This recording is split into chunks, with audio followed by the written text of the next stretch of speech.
Assalamu alaikum dear students, I am Anjum Shafiq, your biology teacher for grade 10, and today we are going to discuss the Mendel's law of independent assortment.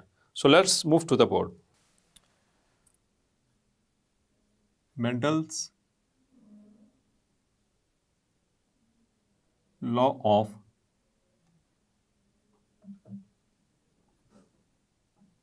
independent assortment.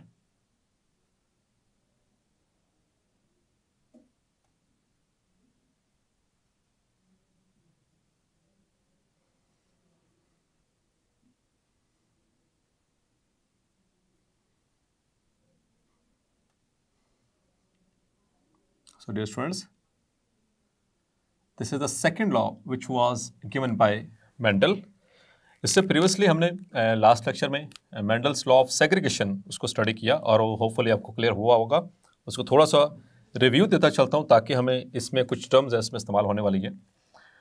तो law of independent assortment से पहले segregation, segregate का मतलब था कि separation होना, क्योंकि इस लॉ के अंदर वो चीज़ें इस्तेमाल होनी हैं। तो जब गैमीटोजेनेसिस होती है यानी गैमीट्स फॉर्मेशन होती है, जब गैमीट्स बनते हैं मींस के स्पर्मेटोजेनेसिस एंड oogenesis, मतलब कि formation of sperms in the male and formation of egg cells in the females जो कि ओवरीज में होती हैं। तो जब इनके अंदर ये प्रोसेस चलता है गैमीटोजेनेसिस का, तो तब एक ट्रेट को जो दो एलील्स कंट्रोल कर रहे थे वो एलील्स सेपरेट हो जाते हैं, क्योंकि हर गैमीट के अंदर पेयर का एक हिस्सा जाता है, दूसरा हिस्सा दूसरे गैमीट में जाता है। तो लेकिन जब उनका रीयूनियन होता है, मतलब कि जब फर्टिलाइजेशन का वक्त आता है, तो एक क्रोमोसोम मदर से और एक क्रोमोसोम फादर से आ रहा होता है, और वो एक ट्रेट के लिए जो एलील्स सेपरेट हुए थे वो बच्चों के अंदर यानी ऑफस्प्रिंग्स के अंदर वो पेयर की शक्ल में दोबारा आ जाते हैं और अपने ट्रेट को एक्सप्रेस करा देते हैं। तो that was the Mendel's law of segregation. आज हमने पढ़ना है Mendel's law of independent assortment. पहले उसको मैं डिफाइन करता चलता हूं, फिर उसके बाद हम इस लॉ की डिटेल्स पे आते हैं dear students. So the alleles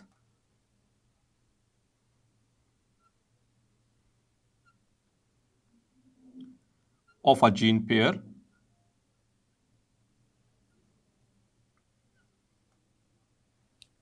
segregate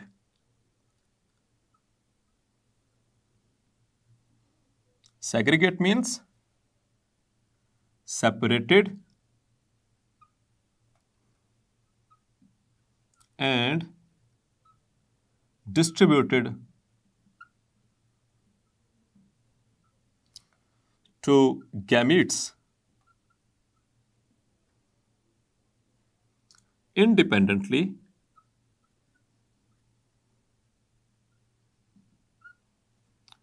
of the alleles of other gene pairs. So that is the statement of Mendel's law of independent assortment. चलिए अब चलते हैं इनके कुछ बेसिक्स की तरफ। So law of independent, independent dear इसका मतलब है आज़ादाना तौर पर, जैसे हम कहते हैं ना हमारा इंडिपेंडेंस डे, आज़ादी का दिन, इसी तरह से इंडिपेंडेंट का मतलब है या इंडिपेंडेंस का मतलब है आज़ादाना तौर पर, without any pressures. Assortment, assort का मतलब होता है सिलेक्शन, असॉर्ट मीन्स सिलेक्शन।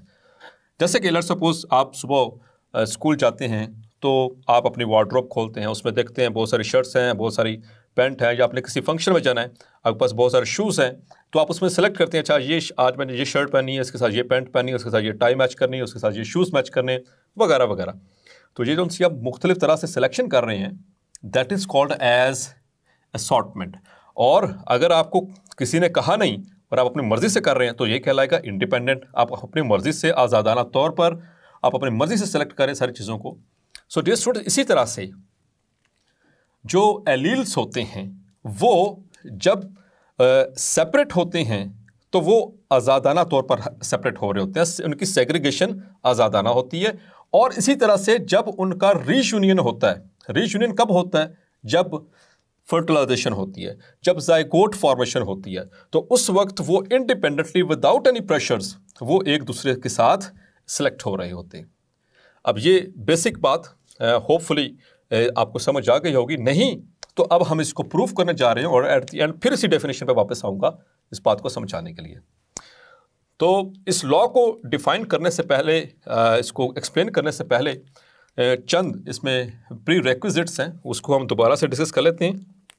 पहली चीज़, जो चीज़ें इसमें इस्तेमाल होने वाली हैं आगे इसी लॉ के अंदर, the first thing is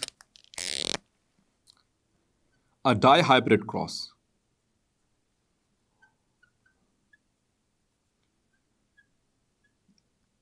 so dear students, dihybrid cross याद है आपको? मोनोहाइब्रिड क्रॉस, मोनोहाइब्रिड क्रॉस में हमने बात की थी कि अगर एक ट्रेट को एक ही वक्त में स्टडी किया जाए at a time, when one trait is studied at a time, that is called as monohybrid cross.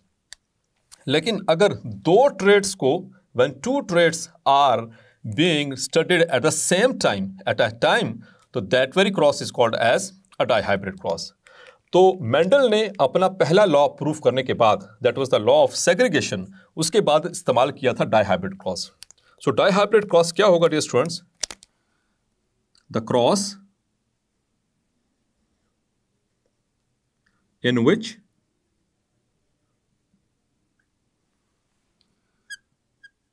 To traits, yes dear students, traits क्या होते हैं? The characteristics which are inheritable, ऐसे ट्रेट्स या ऐसी खसूसियात जो अगली नस्लों में मुंतकिल हो सके, उनको हम उनको ट्रेट्स कहते हैं। So the cross in which two traits are studied at a time is called a dihybrid cross.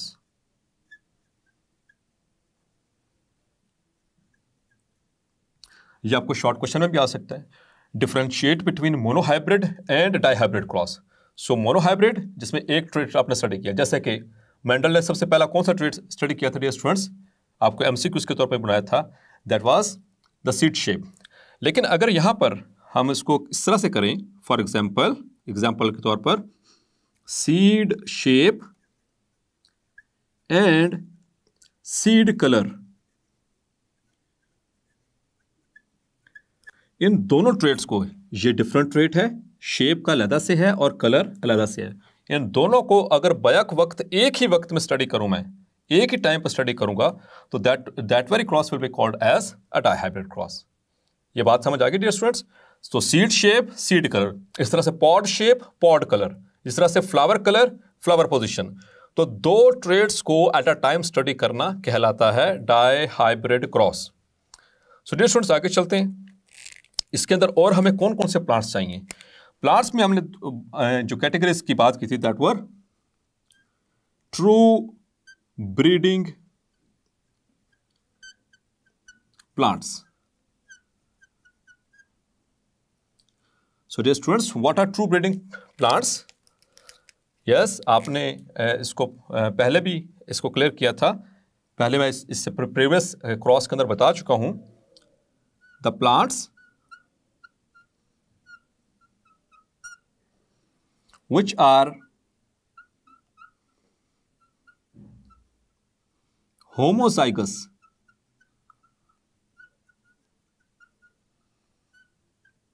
for its trait are called true breeding plant। और इसका मतलब दोबारा से बता देता हूं कि होमोजाइगस होने का क्या मतलब है। होमोजाइगस होने का मतलब यह है, वो होमोजाइगस डोमिनेंट भी हो सकता है। हमने पढ़ा था कि दो तरह के जीनोटाइप है, homozygous dominant and homozygous recessive. तो चाहे वो होमोजाइगस डोमिनेंट हो या होमोजाइगस रिसेसिव हो, उसको जितना मर्जी सेल्फ फर्टिलाइज करवाते रहें, 1 generation, 2 generation, 3 generation, 10 generation, 10,000 generation उसके अगर आपस में सेल्फ फर्टिलाइज कराएंगे, तो अगर वो पेरेंट के आइडेंटिकल ही निकला, so that very plant is called as a true breeding plant. Clear dear students? तो चलते हैं आगे, इस क्रॉस को समझने की कोशिश करते हैं। फर्स्ट ऑफ ऑल जो मेंडल है उसने लिया था, जो ट्रेड स्टडी किया था डायहाइब्रिड क्रॉस के लिए, that was the seed shape and seed colour. अब जो सीड शेप है, सीड शेप के दो एलील्स हैं। It has got 2 alleles. इसको 2 एलील्स कंट्रोल कर रहे हैं, capital R and small R. Capital R जो है दैट इज बेसिकली राउंड, और small R is for wrinkled. और ये बात प्रीवियस लेक्चर के अंदर हो चुकी कि जो राउंड है it is dominant trait, while wrinkleness it is a recessive trait. ये recessive trait है। So dear students, round dominant trait है। dominant किसे कहते थे, दोबारा से बताता चलता हूँ ताकि साथ साथ आपको मजीद रिवीजन होती चले। dominant trait किसी भी ऐसे ट्रेट को कहते हैं जो कि मास्क कर दे इफेक्ट्स को, किसके, recessive, the trait or allele which or a gene which masks the effect of the recessive allele or a gene is called as a dominant। या फिर हम recessive को किस तरह से डिफाइन करते थे कि the allele or gene which is masked by, जो मास्क हो जाए किससे, by the dominant allele or a gene, तो उसको हम कहते हैं recessive। और इसको हम डिनोमिनेट किससे करते हैं, किससे शो करते हैं, by capital letters। और रिसेसिव एलील को या रिसेसिव जीन को किससे डिनोमिनेट करते हैं, बाय लोअर केस लेटर्स, या जिसको हम कहते हैं स्मॉल लेटर्स। क्लियर। इसी तरह से दूसरा यहां पर जो ट्रेट है that is seed colour. So seed colour में डियर स्टूडेंट्स इसी तरह से 2 एलील्स हैं, यहां पर भी 2 एलील्स या 2 एलील्स।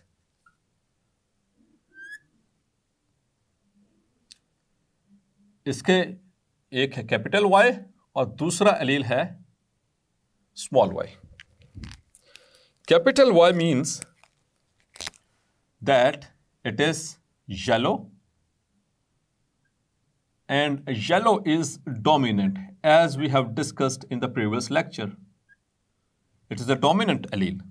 और small Y it is green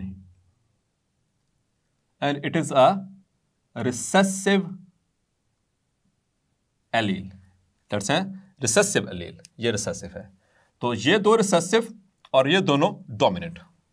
So dear students, जो first cross लिया गया, यानी कि जो start किया गया था, that was a cross between true breeding round and yellow seeds और true breeding wrinkled and green seeds। So dear students,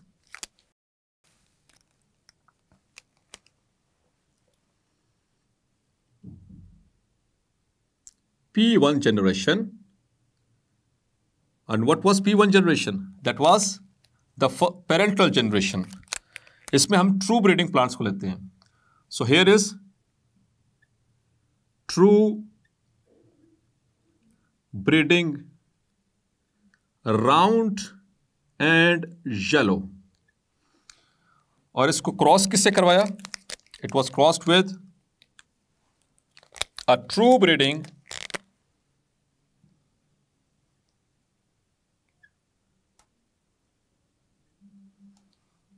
wrinkled green। तो यहां पर इनके ओरिजिनल एलील्स किस तरह से होंगे, हम उसको किस तरह से शो करते वाले हैं dear students. So round is capital R and capital R and yellow is capital Y and capital Y. इसी तरह से wrinkled and green, wrinkled small R and small R and green for small Y and small Y. और आपको याद होगा कि जो recessive traits होते हैं वो हमेशा होमोजाइगस होंगे तो तभी अपीयर होते हैं, जैसा कि आपके सामने यहाँ पर रिंकलनेस भी और ग्रीन ये दोनों ही रिसेसिव पेयर्स की शक्ल में मौजूद है, रिसेसिव एलील्स की शक्ल में मौजूद है पेयर होमोजाइगस। सो इनको क्रॉस करवाया, सो दीज आर क्रॉस्ड। तो सबसे पहले डियर स्टूडेंट्स हम क्या बनाते होते हैं, इसके बाद gametes. So first of all gametes. So gametes किस तरह से बनेंगे आप जरा सोचें। हमने प्रीवियस लेक्चर में बात की थी, चूंकि यहां पर दो ट्रेट स्टडी हो रहे हैं, एक है शेप और दूसरा है कलर। तो यहां पर जितने भी गैमीट्स बनेंगे they will contain capital R and capital Y. और यहां पर इसी तरह से जितने भी एलील बनेंगे, गैमीट्स बनेंगे, उनके अंदर there will be small R and small Y. Clear my dear students. अब इनके F1 जनरेशन को प्रोसीड करते हैं। So now is the F1 generation. So F1 generation कौन सी होती है dear students? That is the first filial generation. So उसी तरह से हमने अब क्रॉस किस तरह से करवाना है आपको बताया था। जो सेम ट्रेट के लिए होगा, ये जरा गौर से बात सुन लें, जो ट्रेट होगा उसके एलील्स को हमने कंबाइन करना सिंपली। जैसे कि हम सीड शेप ले रहे हैं और सीड कलर ले रहे हैं, तो शेप के एलील को शेप के एलील के साथ हम कंबाइन करेंगे और कलर के एलील को कलर के एलील के साथ कंबाइन करेंगे। Very simple. तो यहां पर first of all this is the shape. तो capital R, here is capital R, इसको किसके साथ कंबाइन करना है? स्मॉल आर के साथ। और यहां पर है कलर, तो capital Y and small Y. तो डियर स्टूडेंट्स अब आपने जरूर बताना है कि ये कौन सी जनरेशन में ये क्या चीज बनी है, कैपिटल आर स्मॉल आर, यानी कि यहां पर हेट्रोजाइगस कंडीशन है। कैपिटल वाई स्मॉल वाई ये भी हेट्रोजाइगस कंडीशन है। तो डियर स्टूडेंट्स जरा मुझे ये बताएं कि जब भी हेट्रोजाइगस कंडीशन होती है तो कौन सा एलील डोमिनेट करता है? Yes, so very right, that is the dominant one. जो इसमें डोमिनेट होगा F1 जनरेशन में हमेशा वही अपीयर होगा। मीन्स कि the F1 generation all the offsprings, जितने भी ऑफस्प्रिंग्स हैं, चाहे वो मेल हैं चाहे वो फीमेल हैं, they will be round and yellow. All F1 offsprings will be round and yellow. So dear students आपने देखा कि जो एलील्स होते हैं वो सेग्रीगेट होते हैं। हमने आज इसका F1 क्रॉस पढ़ा है। नेक्स्ट लेक्चर में हम इसका F2 क्रॉस पढ़ के और इसको साथ में मुकम्मल तौर पर समझने की कोशिश करेंगे और इसको कंप्लीट करेंगे इस टॉपिक को, the Mendel's law of independent assortment.